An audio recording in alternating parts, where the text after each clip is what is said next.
The notification lit up my phone screen at exactly 2:47 p.m., right in the middle of helping Mrs. Chen decide between the ivory and champagne roses for her daughter's wedding. The name that flashed across the top made my stomach do that complicated flip it had been doing for the past 18 months. Dante Moretti. I should have ignored it. I had a customer standing right in front of me, credit card already out, waiting for me to finish tallying the centerpiece order that would probably pay my rent for the next 2 weeks. But my thumb moved on its own, swiping the notification open. Delete that photo. Now. Just 4 words. No punctuation except that final period that somehow felt more threatening than an exclamation point ever could.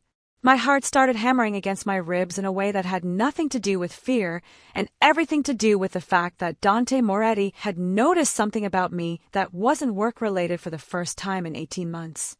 Miss Rivera? Mrs. Chen's voice pulled me back. The roses. Right. Sorry. I set my phone face down on the counter, screen still glowing through the back. The ivory will photograph better in natural light, and since the reception is outdoors, I'd recommend those. She beamed. Perfect. You have such an eye for these things. If you're enjoying this story so far, don't forget to hit the like button and subscribe. Drop a comment telling me where in the world you're watching from. I love hearing from you. I processed her payment with shaking hands, my mind racing. What photo? I hadn't posted anything in weeks. My Instagram was a graveyard of potted succulents and the occasional latte from the coffee shop next door. Nothing that would warrant a command from Dante Moretti, and definitely nothing that would make him text me outside of our strictly professional Tuesday and Thursday arrangement. The moment Mrs. Chen left, roses carefully boxed and ribboned, I grabbed my phone. My Instagram was still open from this morning. I'd been scrolling mindlessly during my coffee break, double-tapping photos of other people's perfect lives. And there it was, posted 20 minutes ago. A photo I didn't remember taking, didn't remember editing, and definitely didn't remember uploading. It was me, in the stockroom. The photo was candid, accidental even. I must have bumped my phone while reaching for supplies, but the angle was perfect in that effortless way that made it look intentional. The afternoon light streaming through the high windows caught the dust motes in the air, turning them golden. My hair was falling out of its usual bun, loose waves framing my face. I was mid-laugh at something, my head tilted back, the curve of my throat exposed. My work shirt had slipped off one shoulder. I looked happy. I looked free. I looked nothing like the careful, professional version of myself I maintained when Dante Moretti walked through my door every Tuesday and Thursday at exactly 4 p.m. to pick up a standing order. The photo had 63 likes already. Comments from friends, former classmates, a few customers. All variations of gorgeous, and who is she, and fire emojis. And apparently, Dante had seen it. My phone buzzed again. Another text. I'm 10 minutes away. Don't leave. The blood drained from my face. 10 minutes. He was coming here. To my shop. Outside of our scheduled days. Outside of the safe, neutral territory of a business transaction, where I handed him white roses wrapped in brown paper, and he handed me cash, and we both pretended he wasn't the most dangerous man in Chicago. I looked at the clock. 2:51 p.m., Thursday afternoon. He wasn't supposed to be here until 4. I had an hour and 9 minutes to prepare myself mentally for those 15 seconds of interaction where I breathed in his cologne and tried not to stare at the way his suits fit his shoulders and reminded myself that men like Dante Moretti didn't notice women like me. Except he had noticed. He'd noticed enough to text me. Twice. The bell above the door chimed. I jumped, but it was just Mr. Patterson, my elderly neighbor who bought a single carnation every week to put on his late wife's grave. Afternoon, Camila, he said, his voice warm and familiar. Hi, Mr. Patterson. The usual. I was already reaching for the white carnation I set aside for him every Thursday morning. You know me too well. He chuckled, pulling out his wallet. I wrapped the flower carefully, my hands moving on autopilot while my brain spiraled. Should I delete the photo? That's what he told me to do. But why? What business was it of his what I posted on my personal Instagram? We weren't dating. We weren't friends. He was a customer. A very punctual, very generous, very terrifying customer who tipped in $100 bills and had eyes the color of whiskey and sin. Mr. Patterson left.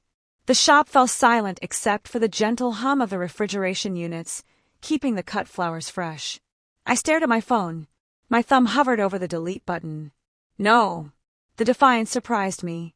It bubbled up from somewhere deep, some place that was tired of being careful, tired of being invisible, tired of watching Dante Moretti walk in and out of my life twice a week without ever really seeing me. I set the phone down and went back to trimming stems, the rhythmic snip of my shears of meditation. If he wanted to waste his time coming here to yell at me about a photo, fine. Let him come. Let him explain why he thought he had any right to. The door opened. It hadn't been 10 minutes. It had been 6. Dante Moretti stood in the doorway, and he wasn't alone. 2 men flanked him, both in dark suits, both with the kind of stillness that came from knowing how to hurt people efficiently. But I barely registered them. All I could see was Dante. He was dressed for business. Charcoal suit, black shirt, no tie. His dark hair was perfectly styled, but there was something wild in his eyes.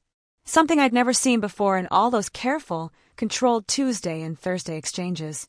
He looked at me. Not through me, not past me, but at me. Really at me. And the intensity of it made my knees weak. Camila! My name in his voice sounded different than it did in Mr. Patterson's or Mrs. Chen's. It sounded like a prayer and a threat all at once. Mr. Moretti. I forced my voice steady, set down my shears. You're early. Your order isn't ready yet. I'm not here for flowers. The 2 men behind him stepped inside and took up positions by the door.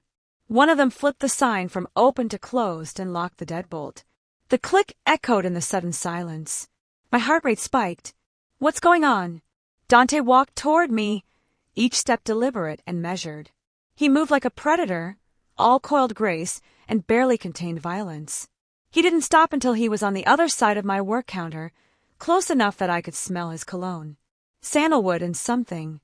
Darker, something expensive. The photo, he said, his voice low and rough. Why didn't you delete it? Because you're not my boss. The words came out sharper than I intended, fueled by 18 months of practiced politeness and swallowed attraction. You're my customer, Mr. Moretti. What I post on my personal social media isn't your concern. Something flashed in his eyes. Anger?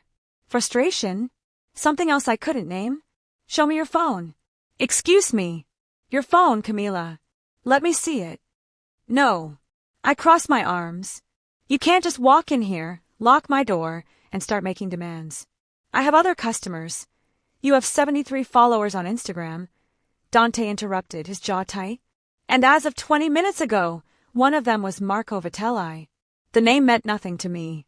I shook my head. He owns the Italian restaurant 3 blocks from here. He also runs protection rackets for the Santoro family. Our rivals. Dante leaned forward, his hands flat on my counter. That photo has been screenshot and sent to at least 4 different phones in the last 15 minutes. For phones I'm tracking. For men who now know what you look like, where you work, and that you exist. The blood drained from my face. I don't understand. They've been watching me for months, Dante said. His voice had dropped even lower, vibrating with barely controlled fury. Looking for weaknesses, pressure points, ways to get to me. And you just handed them a photograph that says everything they need to know. Says what? My voice came out smaller than I wanted. That you matter to me. The words hung in the air between us. The admission seemed to cost him something. His hands curled into fists on the counter. I'm just your florist, I whispered. No. The word was hard, final. You stopped being just my florist the 3rd time I came here, and you corrected me when I called them lilies instead of lilac. You stopped being just my florist when you started setting aside the white roses because you knew they're the only ones I ever order. You stopped being just my florist when I started coming twice a week instead of once because seeing you for 30 seconds was the only thing in my day that didn't involve blood or money or lies. I couldn't breathe, couldn't think, couldn't process the fact that Dante Moretti had just confessed to something I'd thought I'd imagined. But I was careful, he continued, his voice rough with emotion I'd never heard from him. I kept it professional. I kept my distance. I never gave them a reason to look at you twice. And then you post that photo, looking like that, and now every rival family in Chicago knows your name. I didn't know, I said, my voice breaking. Dante, I swear, I didn't even remember posting it. I think it was an accident. Accident or not, it's done. He straightened up, running a hand through his perfect hair and messing it for the first time since I'd known him. Marco Vitelli commented on it 17 minutes ago. 3 heart eye emojis. He wanted me to see it. He wanted me to know that he's seen you. My hands were shaking. I gripped the edge of the counter to steady myself. What does that mean? It means you're not safe here anymore. Dante pulled out his phone, typed something quickly, then looked back at me. It means you need to come with me. Right now. Come with you where? Somewhere they can't get to you. Somewhere I can protect you properly instead of pretending you don't exist. His eyes met mine, and there was something raw and honest in them that made my chest tight. I've spent 18 months trying to keep you out of my world, Camila. But you're in it now whether we like it or not. And the only way to keep you breathing is to stop hiding the fact that you're mine. I'm not yours, I said automatically, even as my heart screamed the opposite. Then why haven't you deleted the photo? Dante asked, his voice dropping to barely above a whisper. I told you to delete it. You saw my message 20 minutes before I got here. You could have taken it down, but you didn't. Why? Because I wanted you to see me. Because I'm tired of being invisible to you. Because for once, I wanted you to look at me the way you're looking at me right now. I didn't say any of that. I just stared at him, my breath coming too fast, my world tilting on its axis. How much time do I have? I finally asked. To decide. None. Dante's phone buzzed. He glanced at it, and his expression darkened. They just pinged your address. They're coming here, Camila. Right now. We have maybe 5 minutes before. The window exploded. Glass shattered inward in a spray of diamond fragments. I screamed, ducking behind the counter. Dante was already moving, pulling a gun from inside his jacket with practiced ease. His 2 men had their weapons out instantly, taking cover behind the display shelves. Back door! Dante shouted at me. Go! Now! But I was frozen, staring at the brick that had crashed through my window. It sat on my floor, surrounded by glass and broken flowers. Something was tied to it with wire. A single black rose. The black rose sat among the shattered glass like a curse made physical. In the language of flowers, black roses meant death, farewell, the ending of something. I'd only seen them once before, at a funeral for a florist who'd refused to pay protection money to the wrong people. Camila, move! Dante's voice cut through my shock. He was around the counter in 2 strides, his hand gripping my upper arm, hauling me toward the back of the shop. Another crash. This time the front door. The deadbolt his man had locked held for exactly 3 seconds before the wood frame splintered and 2 men in leather jackets burst through. Dante didn't hesitate. He fired twice, controlled shots that weren't meant to kill but to create distance. One of the intruders went down, clutching his leg, screaming. The other dove behind my greeting card display. Marco sends his regards. The man shouted, his voice thick with an accent. Says the girl comes with us, or the girl comes with us in pieces. Your choice, Moretti. Dante's jaw clenched. He pushed me toward the stockroom door, his body between me and the shooters. When I say run, you run. Straight through the back into the alley. There's a black SUV waiting. Get in and stay down. What about you? My voice came out strangled. I'll be right behind you. His eyes met mine for a fraction of a second. Trust me. I'd spent 18 months watching this man, learning the careful way he moved through the world, the control he maintained over every gesture and word. But right now, in my destroyed flower shop with broken glass crunching under his expensive shoes and gun smoke in the air, he looked utterly feral. 3 seconds, he murmured, then shouted to his men. Suppressing fire, the 2 guards opened up, their weapons barking. In rapid succession, the sound was deafening in the small space. Dante shoved me hard toward the stockroom. Run! I ran. My boots skidded on the concrete floor of the stockroom. I crashed past shelves of supplies, buckets of flowers, the desk where I did my bookkeeping. The back door was already open, and cold November air rushed in. I could see the alley, the dumpster, and beyond that, a black SUV with tinted windows, engine running, back door hanging open. Behind me, gunfire erupted again. Closer this time. I heard Dante shouting something in Italian, heard the heavy thud of bodies hitting walls. I hesitated at the threshold. Every instinct screamed at me to turn back, to make sure he was coming, but his words echoed in my head, "Trust me." I jumped into the SUV. The interior smelled of leather and gun oil. A driver I didn't recognize immediately hit the gas, but the door stayed open. "We're not leaving without him," the driver said, his eyes fixed on the rearview mirror. 5 seconds passed. 10.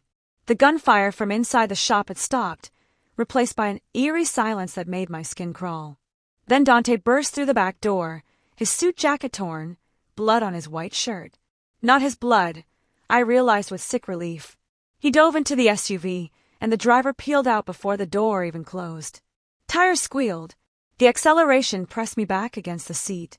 Dante reached across me and yanked the door shut, then immediately twisted to look out the back window. 3 cars, he said to the driver. Black sedans. They're following. I see them, boss. Dante finally turned to look at me. His eyes scanned me head to toe, clinical and efficient. Are you hurt? I shook my head, not trusting my voice. Good. He was already on his phone, speaking rapid Italian. I caught maybe 1 word in 3. The ones I understood weren't comforting. Lockdown, perimeter, hostile action, authorization to engage. The SUV swerved hard to the right, throwing me against Dante. His arm came around me automatically, steadying me, keeping me from slamming into the door. Even in the chaos, even with adrenaline making my hands shake, the touch sent electricity through my body. How many made it out of the shop? Dante asked the driver. 2 walking, 1 crawling. Your boys are cleaning up. The security footage. Already wiped. As far as the cops are concerned, it was a smash and grab gone wrong. I stared at them both, the casual way they discussed erasing evidence, the practiced efficiency of their violence. This was Dante's real world, not the polite customer who bought flowers twice a week.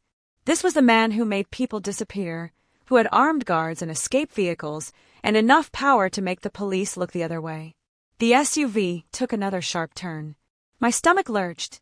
Through the back window, I could see the 3 black sedans still pursuing, weaving through traffic with reckless precision. They're not backing off, the driver said, his voice tight. They won't. Dante's expression was grim. Marco's making a statement. He wants everyone to know he came into my territory and took something I value. Except he didn't take me, I pointed out, my voice smaller than I wanted. Not yet. Dante looked at me, and something in his expression made my breath catch. But he will try again, and again, until either I give you up or I go to war over you. Those are the only options. In my world, yes. The SUV suddenly swerved into an underground parking garage, tires screaming as we spiraled down level after level. The pursuing sedans followed, their headlights cutting through the dim concrete space like searchlights. Boss, I can't lose them in here, the driver said. You're not supposed to. Dante checked his phone. How long? 30 seconds. I didn't understand what they were talking about until we reached the bottom level of the garage, and the driver suddenly hit the brakes. We stopped in the middle of the empty space, engine idling. What are we doing? I asked, panic rising in my throat. Ending this. Dante was calm, almost casual. He rolled down his window, despite the driver's sharp intake of breath.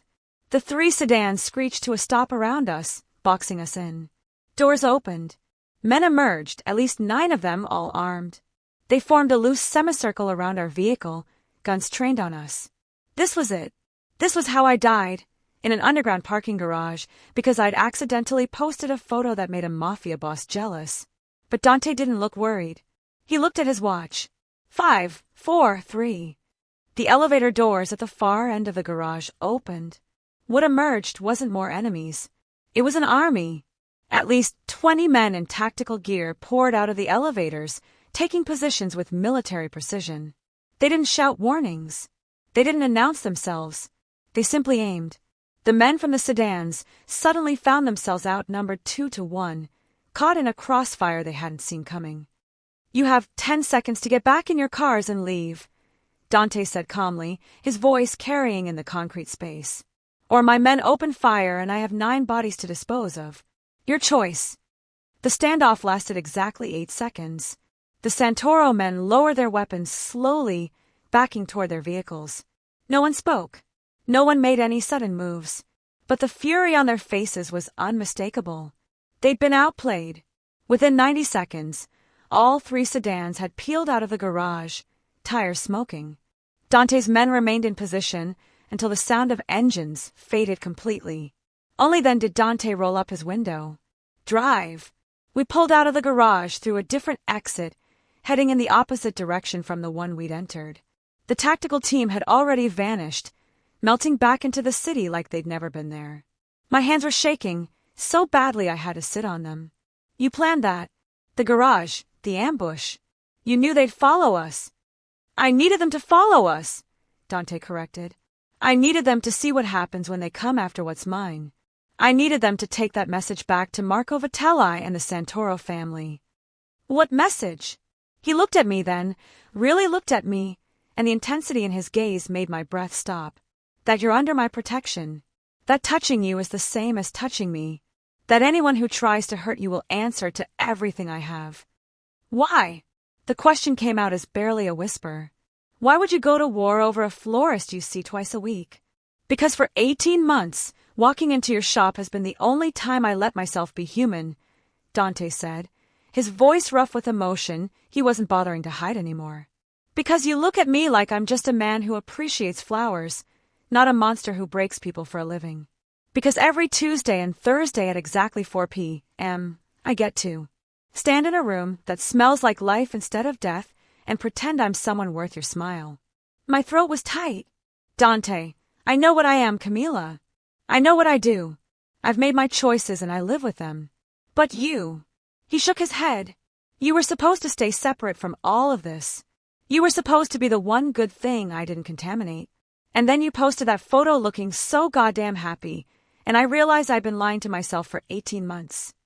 Lying about what? About being able to keep you at a distance. About being able to walk away when this got too dangerous.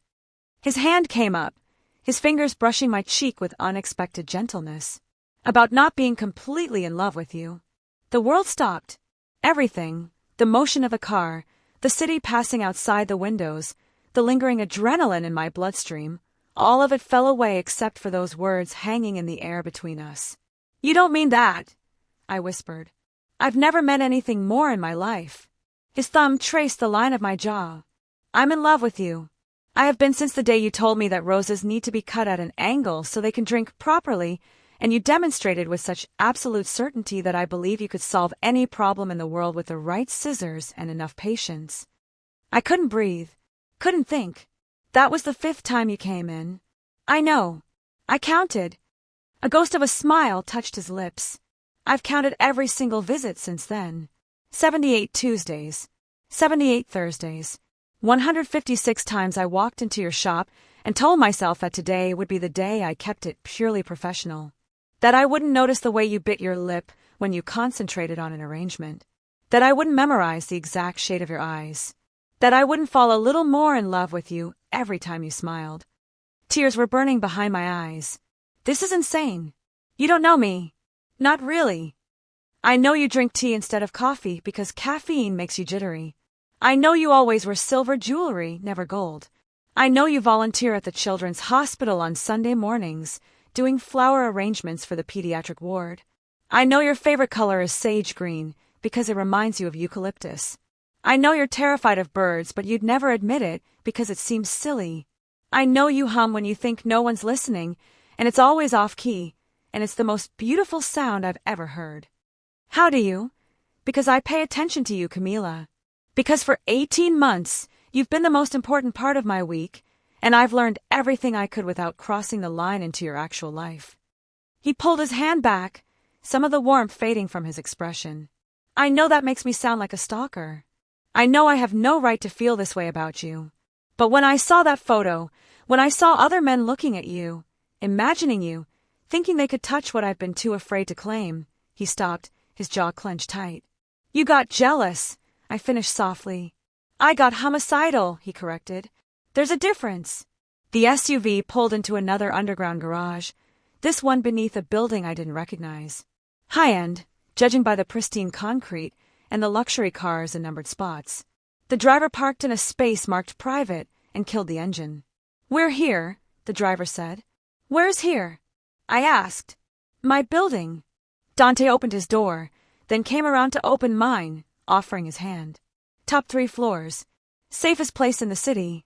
No one gets in without my permission, and I have enough security to fight off a small army. I stared at his extended hand. Taking it meant accepting this new reality. Accepting that my normal life, the flower shop, the simple routine, the carefully maintained distance from Dante Moretti's dangerous world was over. Not taking it meant, what? Going back to my apartment alone. Pretending the Santoro family hadn't just tried to kidnap me? Hoping that next time Dante wouldn't be there to stop them? I took his hand. His fingers closed around mine, warm and solid and surprisingly gentle for a man who'd been shooting people 20 minutes ago. He helped me out of the SUV, keeping my hand in his as we walked toward the elevator. You're men, I said, looking back at the driver. What happened to the ones who were with us at the shop? They're handling cleanup, Dante said, making sure no evidence points back to either of us. They're professionals. This isn't their first rodeo. The elevator required a key card and a fingerprint scan. The doors opened directly into a penthouse that took my breath away. Floor-to-ceiling windows overlooked the Chicago skyline. The sun was setting, painting the city in shades of orange and gold. The interior was all clean lines and expensive furniture, the kind of place featured in architecture magazines. But what caught my attention wasn't the luxury. It was the flowers. Every surface held arrangements. White roses, of course, the ones he bought from me, but also orchids, peonies, tulips. Professional arrangements that must have cost thousands. The apartment smelled like a garden. You kept them, I whispered, recognizing my work. All of them. I thought you threw them away. Why would I throw them away? Dante's voice was soft behind me. They're from you. I turned to look at him. He'd removed his jacket, revealing the blood-stained shirt beneath. There was a cut on his cheek I hadn't noticed before, and his hair was disheveled from the fight. He looked nothing like the polished, controlled man who walked into my shop every week. He looked real. He looked vulnerable. He looked like someone who just confessed to being in love with me. I need a shower, he said, seeming suddenly aware of his appearance. There are guest rooms down that hall. Pick whichever you want. Everything you need should be in the bathrooms. Clothes in the closets. My sister stays here sometimes. You're about her size. Your sister? Isabella. She's studying abroad in Florence right now. Fashion design. A genuine smile crossed his face, transforming him. She'd like you.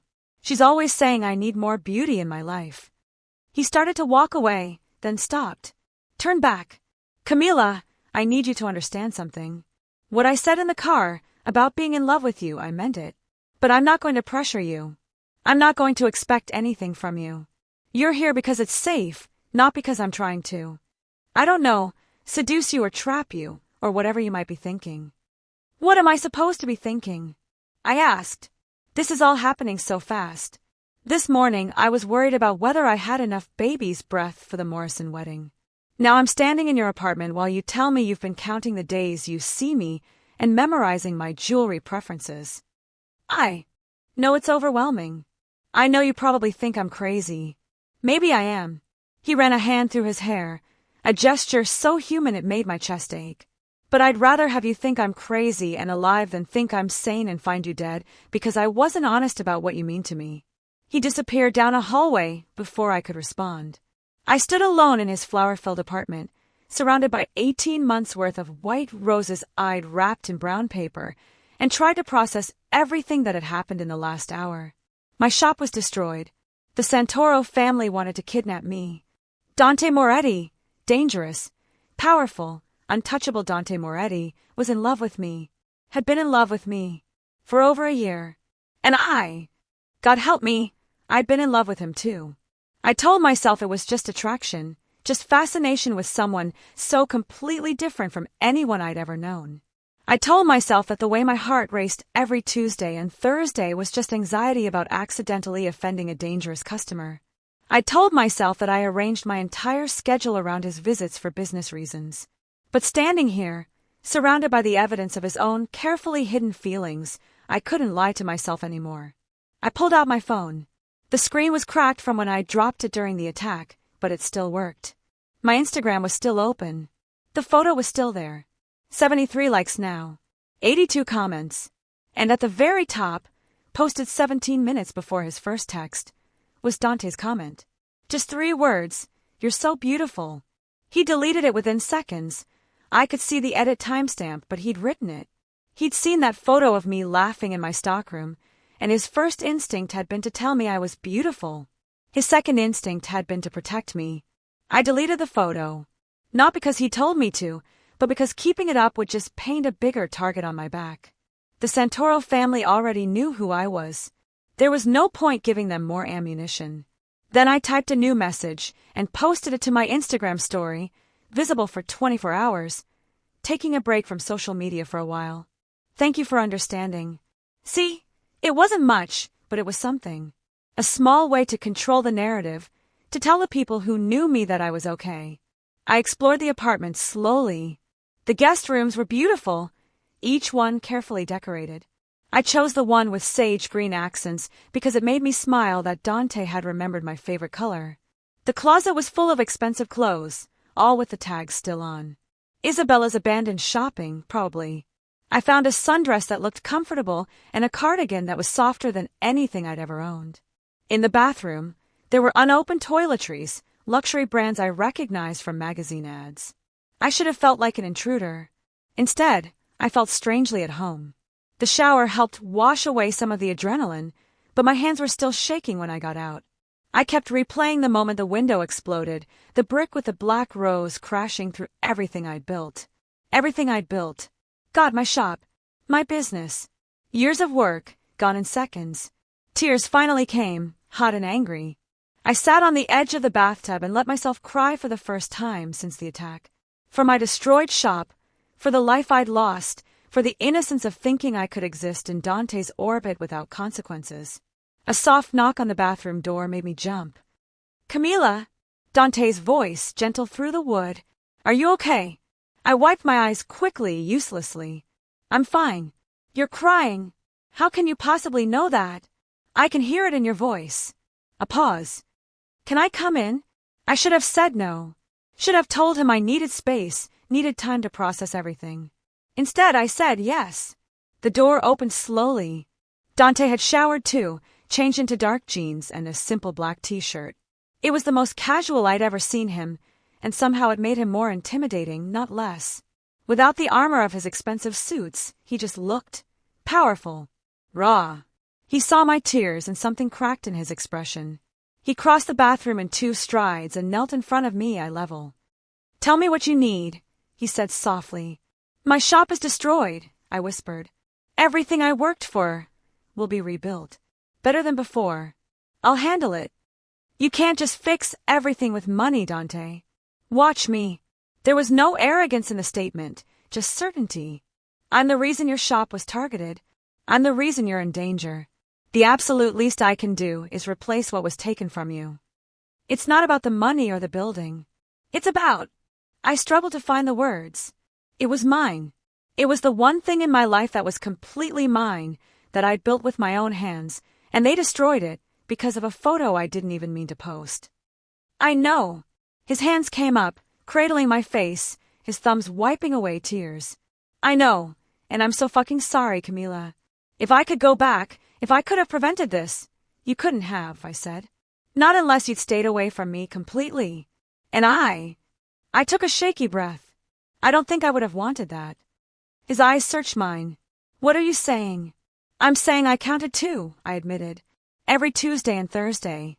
I told myself it was because you were a good customer, because you always tipped well and never complained.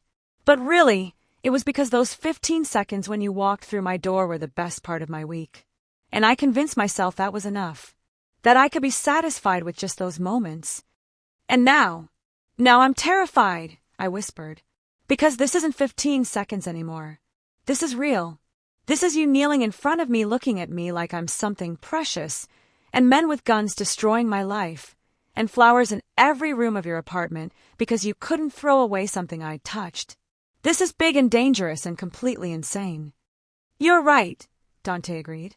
"It is all those things. And if you want me to take you somewhere else, somewhere far away from me and this world, I will. I'll set you up with a new identity, a new shop in a new city. You'll never have to see me again." My heart clenched painfully at the thought. "Is that what you want?" "What I want," he said, his voice rough with emotion, "is to keep you safe, even if that means losing you. Especially if it means losing you." I looked at him, this dangerous, powerful man who just offered to give up the only thing he wanted to protect me from himself. And I realized something important. I didn't want safe. Not if safe meant a life without him. "I don't want to run," I said quietly. "Camila, I want to stay. Here. With you." I took his face in my hands, mimicking his gesture. "I want to see what happens when we stop pretending those 15 seconds don't matter. I want to know what it's like when you look at me without having to hide it. I didn't get to finish." Dante surged forward and kissed me. It wasn't gentle. It wasn't careful. It was 18 months of restraint shattering all at once. His mouth claimed mine with desperate hunger, his hands sliding into my damp hair, pulling me closer. I gasped against his lips, and he deepened the kiss, tasting, demanding, giving everything he'd held back for so long. I kissed him back just as fiercely, pouring every Tuesday and Thursday, every careful glance and suppressed feeling into the contact. His hands moved to my waist, and he stood, lifting me with him, pressing me back against the bathroom wall. "Tell me to stop," he murmured against my mouth, even as his body contradicted the words, pinning me in place. "Tell me this is too fast, too much." "Don't stop," I breathed. "Please don't stop." He groaned, a sound that vibrated through both of us, and kissed me again. And again, like he was trying to make up for a year and a half of denial in a single moment. When we finally broke apart, both breathing hard, his forehead rested against mine. "I've wanted to do that since the day you told me about cutting roses," he confessed, his voice rough. "I've wanted you to do that since the day you first walked into my shop and smiled at me like I was worth your time." "You're worth everything," Dante said fiercely. "Everything I have, everything I am. It's yours if you want it, Camila. But you need to understand what that means. My world, it's not." His phone buzzed. He ignored it. It buzzed again, and again. With a muttered curse, he pulled it out of his pocket. His expression darkened as he read the screen. "What is it?" I asked, fear creeping back into my voice. "Marco Vitelli just put out a bounty," Dante said, his voice cold and dangerous. $50,000 to anyone who brings him information about your location. $100,000 to anyone who delivers you alive. The bathroom suddenly felt too small, too exposed, even with Dante standing between me and the door. "What do we do?" I whispered. Dante looked at me, and the man who'd just been kissing me with desperate passion was gone. In his place was the Mafia boss, calculating and lethal. "We go to war," he said simply. "And we make sure Marco Vitelli regrets ever learning your name." The war room wasn't what I expected. I'd imagined something out of a movie, dark with paneling, cigar smoke, men in suits huddled around a table covered in weapons.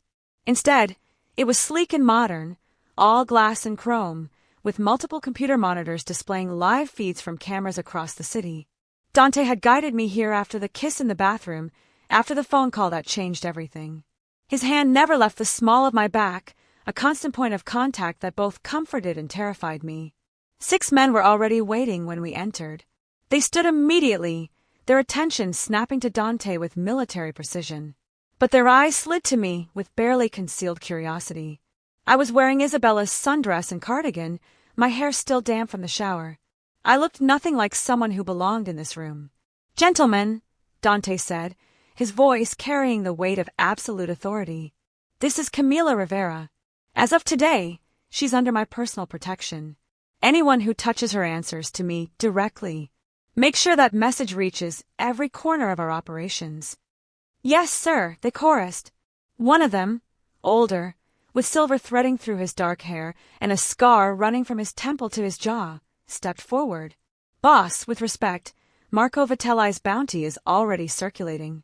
Every lowlife in Chicago is going to be looking for her. Keeping her safe means, I'm aware of what it means, Lorenzo," Dante interrupted, his tone sharp. "Which is why I'm calling in every favor we have. I want 24-hour surveillance on all Santoro properties. I want their communications tapped. I want to know when Marco Vitelli takes a piss, and which hand he uses to wipe. Despite the terror coursing through my veins, I almost laughed at that. Almost. Lorenzo nodded. Already in motion. We've got eyes on his restaurant, his home, and 3 of his known associates. So far, no movement. He's waiting, Dante said, walking to the monitors. He pulled up several feeds, cycling through them rapidly. He wants us to make the first move. He wants me emotional, reckless. He thinks I'll storm his restaurant and start a war in the middle of downtown. Isn't that exactly what you said we'd do? I asked quietly. Go to war. Dante turned to look at me, his expression softening slightly. War doesn't mean charging in with guns blazing. That's how you lose. Real war is strategic. You cut off resources, isolate the enemy, make them weak before you strike. He turned back to his men. What do we know about Marco's current operations? Another man, younger, with sharp eyes and restless energy, pulled up a file on one of the screens. He's got 3 main revenue streams. The restaurant is his legitimate front, but it barely breaks even. His real money comes from the protection rackets in the South Loop, and the gambling operation he runs out of a warehouse in Bridgeport. The warehouse, Dante said immediately. That's his vulnerable point. How many men does he keep there? Usually 5 or 6. Could be more now that he's expecting retaliation. Not enough. Dante's mind was clearly working, several steps ahead. If we hit the warehouse, shut down his gambling operation, we cut off his primary income. Without money, he can't pay his men. Without his men, he can't come after Camila. He'll retaliate, Lorenzo warned. The moment we touch his operation, he'll escalate. Let him. Dante's voice was cold. The Santoro family has been pushing boundaries for months. They think I'm weak, because I've been avoiding direct conflict. They think they can come into my territory, destroy my property, threaten someone I love, and I'll just negotiate. I'm done negotiating. Someone I love. The words hung in the air. His men didn't react.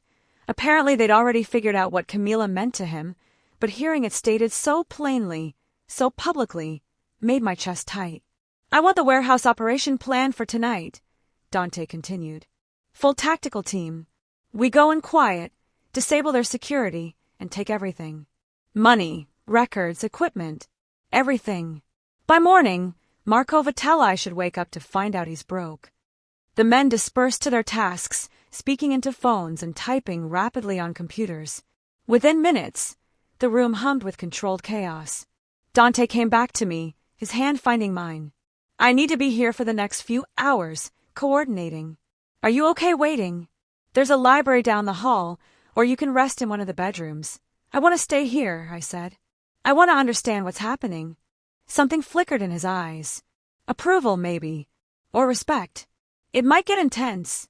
I think we're past the point of sheltering me from intensity. A ghost of a smile touched his lips. Fair point. He pulled over a chair, positioning it near his own command station.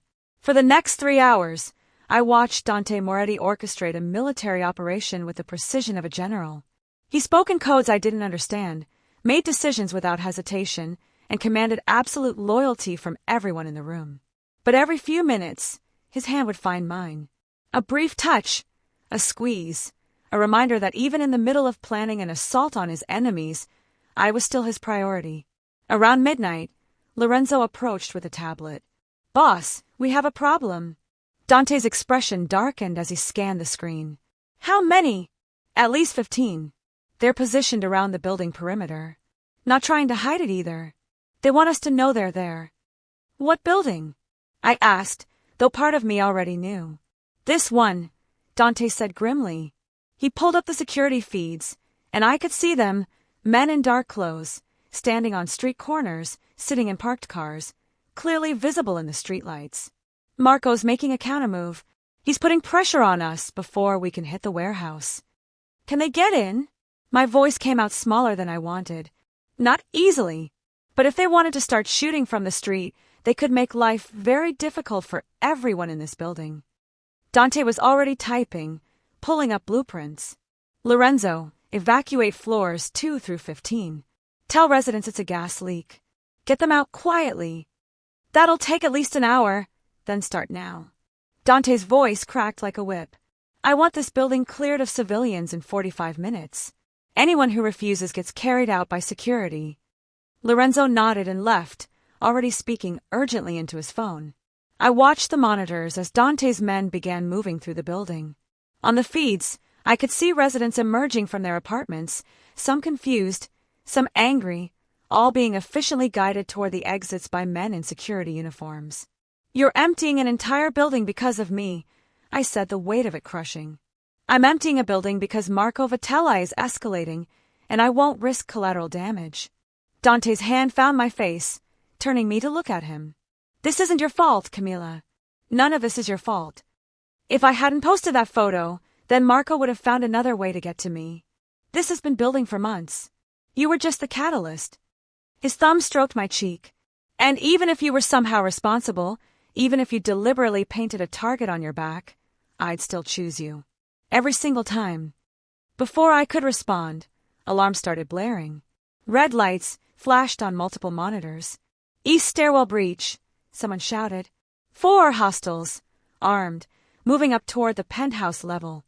Dante was on his feet instantly. "Lockdown protocol. Seal all elevator access. Deploy the response team to the east corridor." He turned to me, his expression intense. "Camila, there's a safe room 2 doors down. Reinforced steel, independent air supply, communications to the outside. I need you to go there now." "What about you?" "I'll be right behind you." "I just need to." An explosion shook the building. Not massive, but enough to rattle the windows and send coffee cups sliding off desks.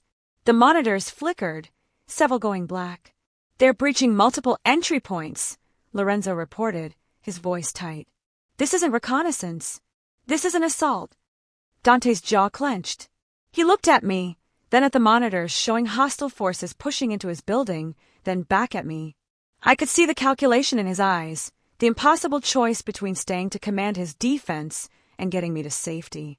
"I'll take her," Lorenzo said, reading the situation instantly. "You need to be here. I'll get her locked down and come back." Dante nodded once, sharp and decisive. He kissed me hard, fast, desperate. "Stay in the safe room no matter what you hear. Promise me." "Dante, promise me, Camila." "I promise." Lorenzo's hand was already on my arm, pulling me toward the door. I looked back as we left. Seeing Dante surrounded by monitors and men, his expression shifted into something cold and lethal. The man who'd kissed me in the bathroom was gone. In his place was the leader of an organization facing an existential threat. The hallway was chaos. Men in tactical gear rushed past us, heading toward the breach points. I could hear shouting, the sharp crack of gunfire somewhere below us. Lorenzo moved with practiced efficiency, his gun drawn, his body positioned between me and potential threats. "Here," he said, stopping at a door that looked identical to all the others. He pressed his palm against a sensor, and heavy locks disengaged with a series of mechanical clunks. The door swung open, revealing a room that looked like a bunker.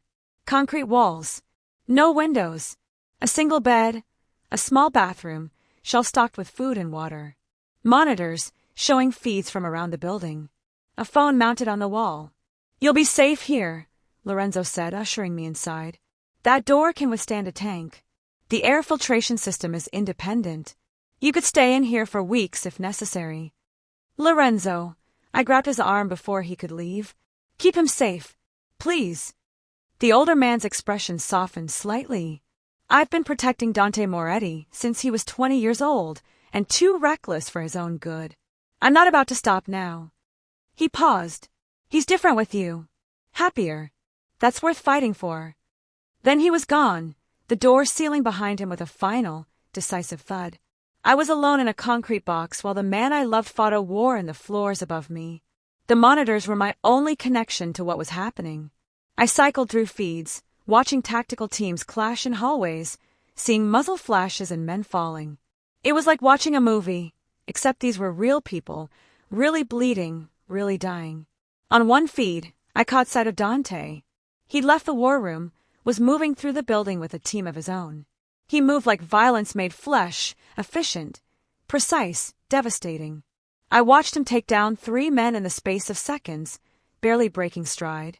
This was who he really was, Not the polite customer who bought flowers. This. And God help me, I still loved him. Time became meaningless in that room. It could have been minutes or hours. The fighting seemed to ebb and flow, concentrated in different areas of the building. At one point, the lights flickered, and I heard a distant boom that shook dust from the ceiling.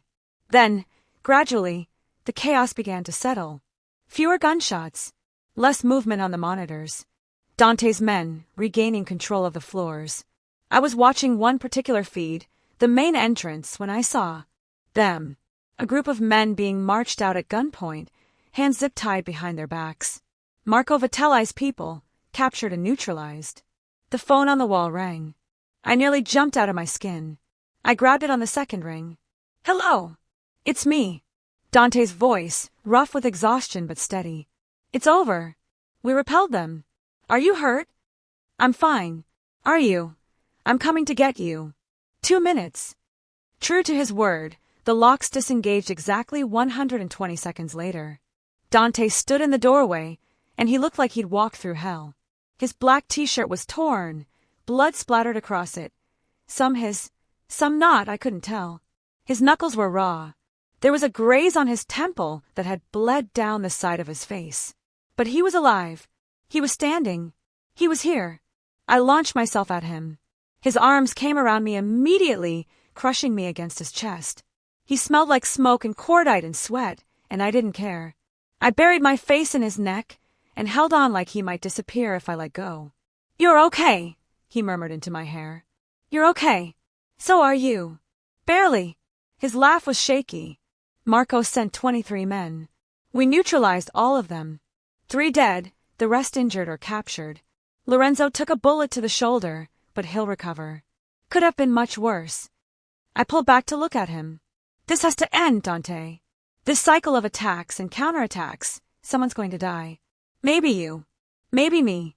Probably both of us if this keeps going." "I know." His hands came up to frame my face. "Which is why we're ending it tonight." "What do you mean?" Marco made a critical mistake.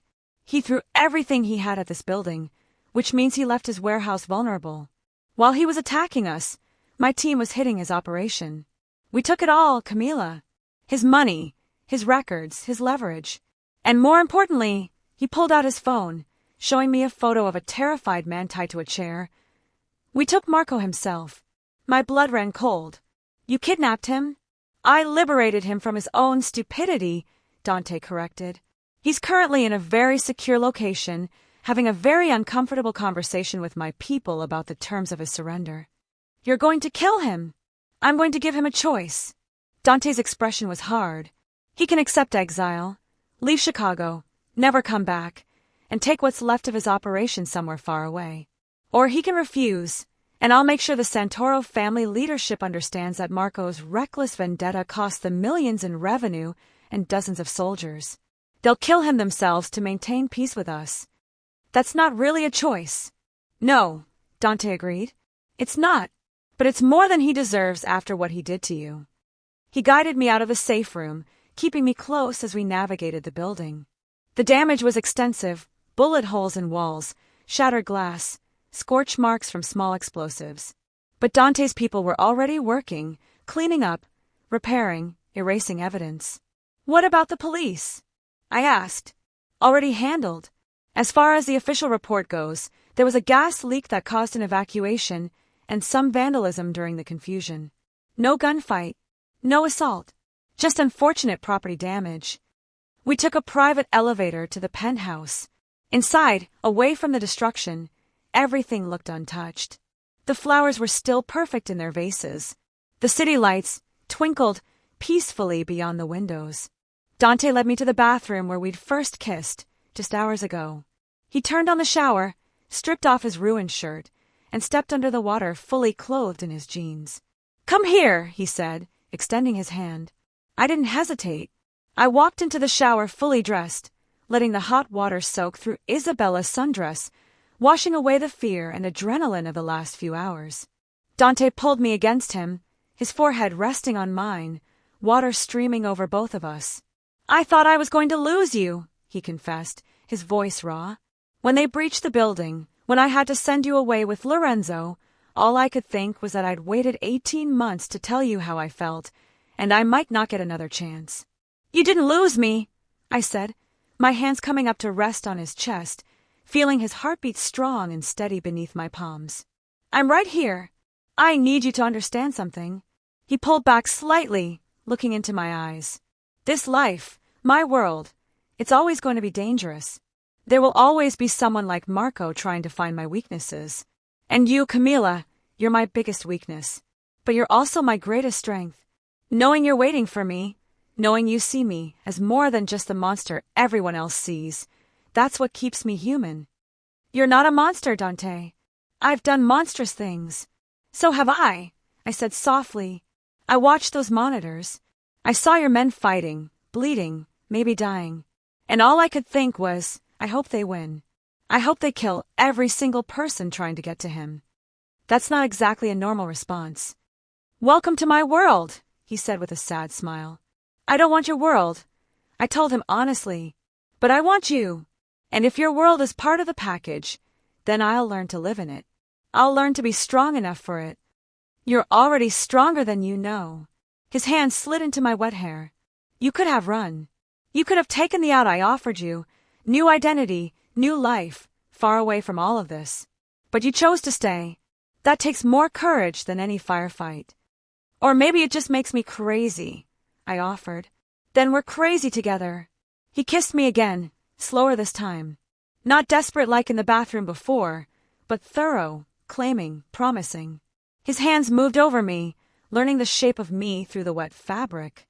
I responded in kind, exploring the hard planes of his chest, the scars that told stories I didn't yet know but wanted to learn. When we finally broke apart, both breathing hard, he turned off the water. We stood there dripping, fully clothed, and I started laughing. It bubbled up from nowhere, probably shock finally breaking through my system. What? Dante asked, but he was smiling too. This morning I was arranging flowers, I said between giggles. Now I'm standing in a Mafia boss's shower, soaking wet, after surviving a building assault, and somehow this feels more normal than anything in my life has ever felt. You're definitely crazy, he confirmed, but he was laughing too, pulling me close again. We eventually got out of the shower, peeled off the wet clothes, and Dante found us both dry things to wear. He made a phone call while I towel-dried my hair, his voice back to business mode as he received updates on the Marco situation. When he hung up, he looked satisfied. Marco accepted exile. He's being escorted to O'Hare as we speak, with a one-way ticket to Sicily. The Santoro family is distancing themselves from his actions, claiming he went rogue. They've agreed to a non-aggression pact with our organization. So it's really over. I could barely believe it. The immediate threat is over. But there will always be something, Camila. That's the reality. I can't promise you a safe, normal life. Good, I said, surprising both of us. Because I don't want safe and normal. I want real. I want you, exactly as you are, dangerous world and all. You're sure?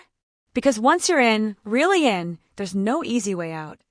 I thought about my destroyed flower shop, about the 18 months of carefully maintained distance, about the photo that had started all of this, about the way Dante looked at me like I was the only thing in the world that mattered. I'm sure, I said, but I have conditions. His eyebrow raised. Conditions. First, you help me rebuild my shop. Not replace it, rebuild it. I want to be part of the process, not just handed a finished product. Done. What else? Second, you introduce me to your life properly. Your sister, your business associates, everyone. I don't want to be hidden away or protected from reality. If I'm going to be part of your world, I need to understand it. Reasonable. And third, I stepped closer, my hands on his chest. You promise me that no matter how dangerous things get, you won't shut me out. You won't make decisions about my safety without including me. We're partners, or this doesn't work. Dante was quiet for a long moment, considering. I could see the struggle on his face, his instinct to protect warring with his respect for my autonomy. Finally, he nodded. Partners. I promise. He caught my hands in his. But I have conditions too. Fair. What are they? First, you let me assign security to you. Not intrusive, not obvious, but present. I need to know you're protected, even when I can't be there. I wanted to argue, but after tonight I couldn't. Okay. Second, you move in here. Not because I'm trying to control you, but because this building has security systems that can withstand a coordinated assault, as we just proved. Your apartment can't. That was harder to accept. I've lived on my own for 7 years, Dante. I'm not asking you to give up your independence. I'm asking you to let me keep you alive. His hands tightened on mine. Please, Camila. After tonight, after coming so close to losing you, I can't go back to you being 20 blocks away where I can't reach you if something happens. The raw fear in his voice decided it. Okay, but I get to decorate. This place is beautiful, but it looks like a furniture showroom, not a home. A genuine smile broke across his face. Deal. Bring all the plants you want. Turn it into a garden. I don't care as long as you're here. And third, I prompted. His expression became serious. Third, you have to promise me something, and it's the hardest one. If there ever comes a day when staying with me puts you in danger I can't control, you have to promise you'll run. You'll take the escape plan, use the resources I'll give you and disappear, even if it means leaving me behind. Dante, promise me, Camila. I can live with a lot of things, but I can't live knowing that your loyalty to me got you killed. Promise me that your life comes first. Always. Tears burned behind my eyes. Only if you promise the same thing. If protecting me means sacrificing yourself, I need you to promise you won't do it. That you'll choose your own life, even if it means leaving me behind.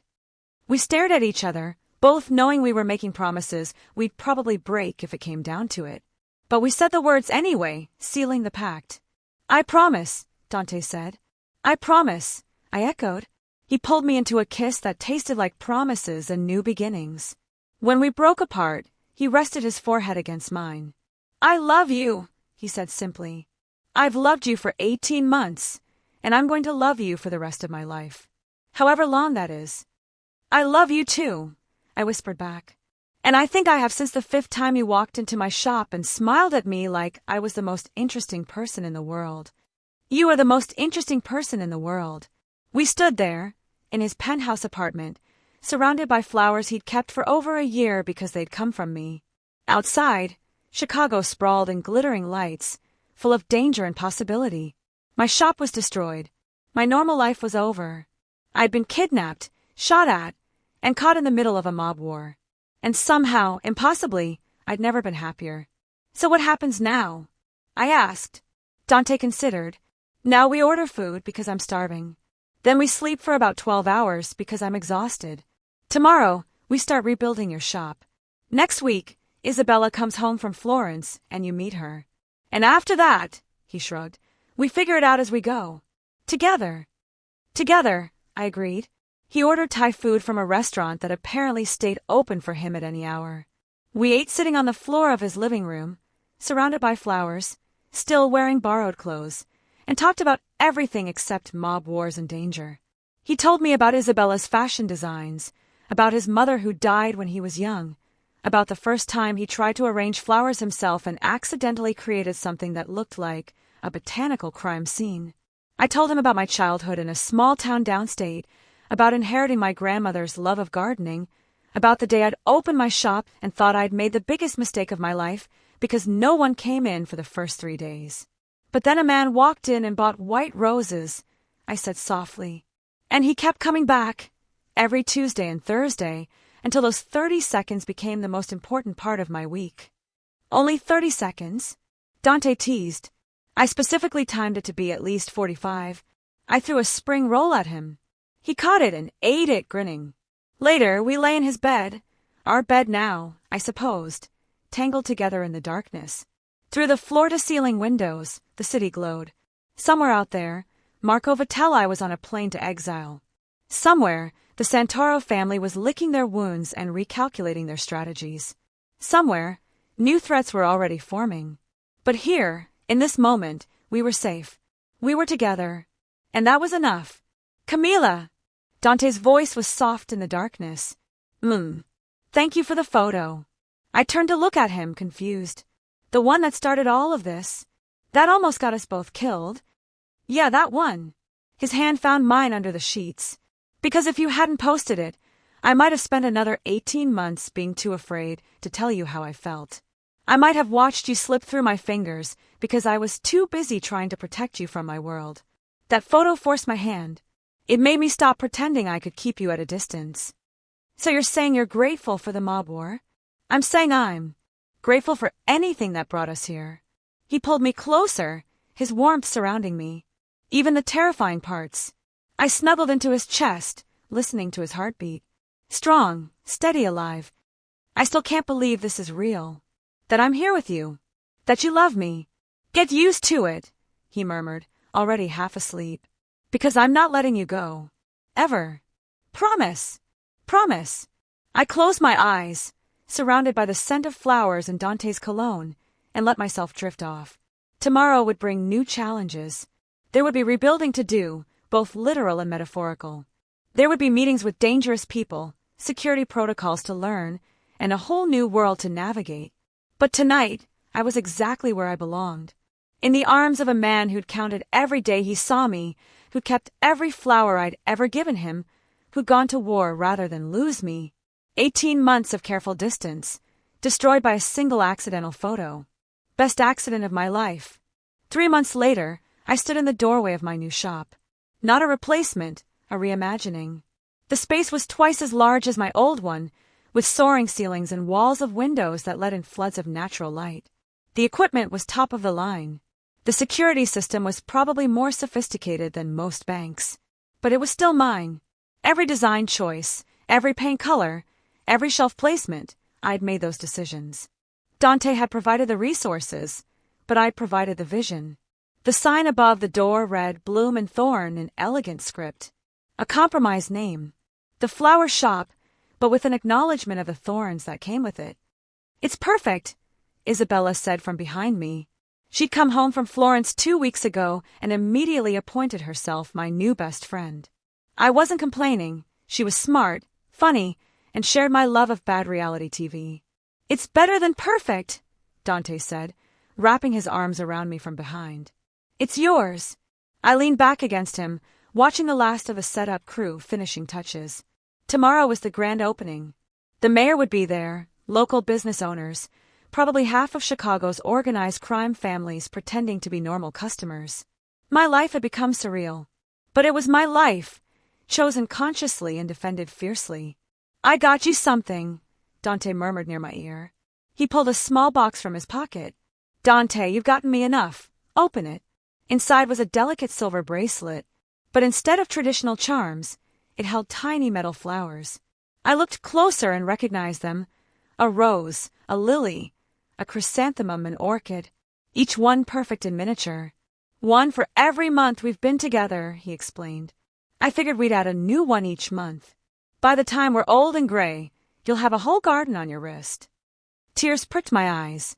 You're assuming we make it to old and gray. I'm counting on it. He fastened the bracelet around my wrist. The flowers caught the light, delicate and beautiful and permanent.